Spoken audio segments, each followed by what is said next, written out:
They ask you questions, give them answers. You on the show to spill the truth, no need to lie, cause you wanna look cool, be authentic. If you ran the streets, tell the story how it really went, because somebody like me might know how it really went. Steve J, Adam A, Rose City vets, Shotgun Big A. You already know what time it is. It's the homie Ace Kannon. You tuning in live right now with Adam A and Steve J for the News, Life, and Beyond podcast. You heard? Alright, so let's get back. So you went to school. Did you have any hard times in school? Did you get bullied? Because obviously you say you're mixed, you're Puerto Rican white. Yeah, I definitely did get... We don't fit in sometimes in some way. Listen, when I lived in Colchester, when I was younger... You good? You good? Yeah. Thank you. What, beer? Nah, I don't drink beer. He's an alcoholic. Bye. My bitch. Trying to loosen you up, motherfucker. Oh, poker. But yeah, My fault. Back to it. Yeah, I did get bullied when I was younger and everything. Especially like picked on from white kids and everything, being called the N-word, spick, wigger, you know, whatever you could think of and shit just because of the way I dress. You know, I'm a little tanner than the average white motherfuckers. You figured that me, so. I went through it too when I went to NFA. It was like I had to pick a side because I hung out with all the black kids. Oh yeah, you feel me? But then you get like the ignorant white people that. With me, though. So my side was already picked. My side was already picked. What the fuck do I do? You know what I'm saying? And I took care of that. Nah, like real rap. He took care of everything. Even when I lived in Colchester as a child and shit. Yeah. The 10 black children. Colchester? Yeah. That's actually where my kids live and shit. I lived there for like 4 or 5 years. Really? And shit. That's farm country. Yeah, it's KKK country. I live in Griswold, bro. And shit. Yeah. So you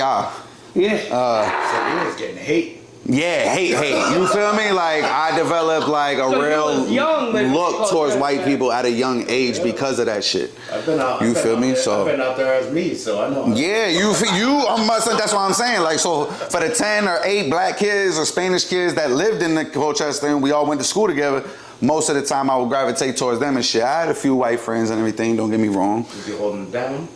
No, not like that, you know, at that age and shit.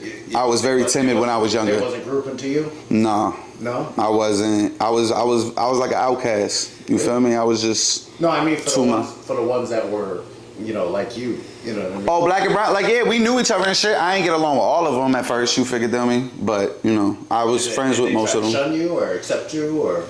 Most accepted me. Yeah. You know what I mean? Because to us, it really wasn't about like... You gotta stick together with Yeah, it was like that, but it wasn't like that. You feel me? Because they had other white friends and like, oh, okay, well, this nigga is fucking light-skinned, but he's half Spanish. All right, you know what I mean? Come on. You feel me? Yeah, they understand. You figured that, I mean? So yeah, you know what I mean? And to this day, you know, my engineer who records my music still, I know him from Colchester, Young D of Connecticut People Records.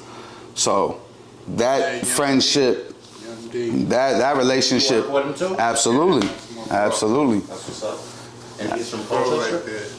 Hartford originally, I think, but he lived in Colchester at one point in his life. What is it with Colchester and Hartford that they seem to...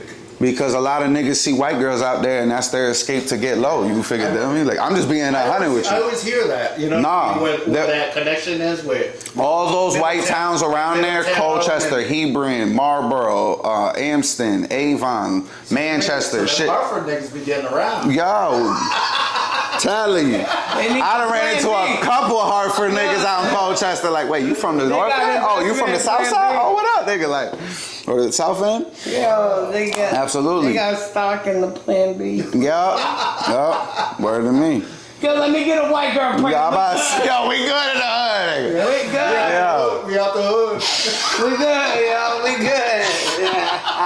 We made it. Who is it? This is the song, nigga. We made it. Nigga, we made it. DJ Khaled.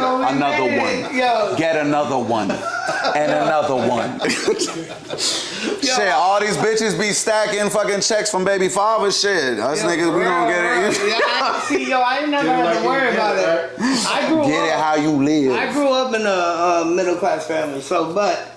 That's what I'm saying. Like mine was middle class. You figured me, but I gravitated. Excuse me. Towards the streets and shit, especially like with the turmoil in the household and the the racism at school and shit like that, so I had a lot of hate, a lot of anger, you know what I mean? So my parents grew up adopting my nieces, so they pushed me to the side. No offense to my mom, girl, and my mom is the best. But that's what happened with me, so that's how I ended up with these guys. You know what I'm saying? I ended up on the street, had to make my own family. We adopted them. Probably, thank you, Streets adopted them. Streets adopted me. You feel me? Like streets took me in, like you feel me? You know what I'm saying? So yo, like I told y'all, I'm telling you, I felt the connection when we were talking. Exactly. Just when we was parlaying and shit over the messenger, That like white privilege connection. Nah, I don't know about white privilege. I couldn't tell you. I usually get told so much like, yo, you such a light-skinned nigga. Yeah. Like, what the fuck? Like, you move like you black. We got thrown out the porch for eating Chinese food. God damn it, yo. That's my brother J. Rebs, who I love him. He took me in when I had nothing, when I was homeless. I had nowhere to go. My so-called friends, we're gonna get to all that. You were homeless? Yeah. Yeah. Since 18, my birthday present for 18 years old was a travel bag. I didn't know, because remember we talked a little bit about you being homeless, because I didn't know. Yes, because you was asking about that shit. Yeah. No, that was way before I moved to New London and shit. All right, so at you was 18, as soon as I became, like 2 weeks after I turned 18, I was kicked out. My birth. So how long were you homeless for? I moved in. I'm up here with you because I was homeless for a minute. I'm going to tell you why in a minute. I moved in with a homeboy who I'm still cool with to this day, who I've known since the 7th grade. His name is Matt. Shout out to him. We were like that. And he's a white boy who grew up in the hood. So he was, all his friends is black or Spanish and shit. So he was one of them where he put in, he throw hands, he did his time and shit. So we've known each other since the 1st grade, and when I told him what I was going through at that time, him and his mom, rest in peace, at the time accepted me to come move in with them. But also at that time I was dealing with a lot of OCD, mental health issues and shit, because I wasn't seeing doctors, I was considered too high functional, I wasn't having meds and shit. So I used to walk with like a step and shit. So, or like I don't know how you would call it, just like a twitch and shit. Like if it didn't feel right to me, I had to like keep my foot there until it felt right and shit. So I'm dealing with all that mental health issues on top of being homeless, on top of not being able to work. You know what I mean? So it didn't work out in Middletown. My birth donor, he picked me up from Middletown. So this is when you were homeless. He came out and showed out for you to be a parent. No, don't give him credit. Let's get I'm about to say you giving credit. You giving too much credit before the story was done. He picked me up from Middletown with all my shit. I think I stayed at his girlfriend's house for like a day or two, and then he brought me back to Norwich with all my shit and just dumped me in the backyard and was like, if you don't do something, it's not gonna get better. You know what I mean? So one of those.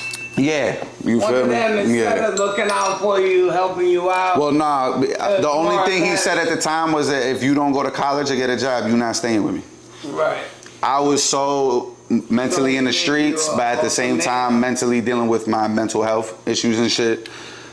Topics of discussion all depending on the mood of the person in the interview. As long as you keep it true, don't be lying for some views, cause we might just know you in real life and beyond. Lights, camera, it's on. News, life and beyond.